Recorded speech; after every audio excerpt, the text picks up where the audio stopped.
December 5th మళ్ళీ చెప్తున్నా, మళ్ళీ కంప్లైంట్ చేయొద్దు, స్పీకర్లు పోయాయి, అది పోయాయి, ఫైర్ అయింది. ఇప్పుడు ఒక ఆలిగారు ఇంటర్వ్యూలో చెప్పాను, మీరు దేవుడికి అర్చన చేసినప్పుడు కొడతాం, తాళాలు కొడతాం, డ్రమ్ములు వేస్తాము, స్విచ్లు ఆన్ చే మొత్తం డ్రమ్ములు వస్తాయి, మైకులు ఇలా ఆఫ్ అయిపోతుంటాయి, అన్నీ జరుగుతాయి. ఏం చేస్తాం మనం? ఆరతి ఇచ్చినప్పుడు అలానే ఉంటుంది. సేమ్ ఈ సినిమా కూడా అంతే. హై ఇచ్చినప్పుడు ఇంకా కొట్టకుండా ఇలా చేతులు కట్టు కూర్చుంటాను.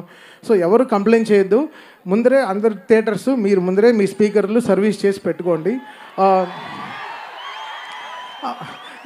ఇది నేను కొట్టే హై కాదు. ఆయన అలా సినిమా తీస్తే నేనేం చేయను. ఆయన బోయపాటి గారు నిజంగా అలాంటి సినిమా తీశారు. సో డెఫినెట్గా అందరికీ అదే హై ఉంటుంది థియేటర్లో. అండ్ యాక్ట్ చేసిన అందరూ లైక్ సంయుక్త మేనన్ గారి నుంచి, మురళీమోహన్ గారి నుంచి, అది అందరూ ఎక్స్ట్రానరీ పర్ఫార్మెన్స్ చేశారు. సో డెఫినెట్గా December 5th ఇంకేం చెప్పాలి, మరో బ్లాక్ బస్టర్ హిట్ బాలయ్య గారితో చాలా సంతోషంగా ఉంది. Thank you so much sir.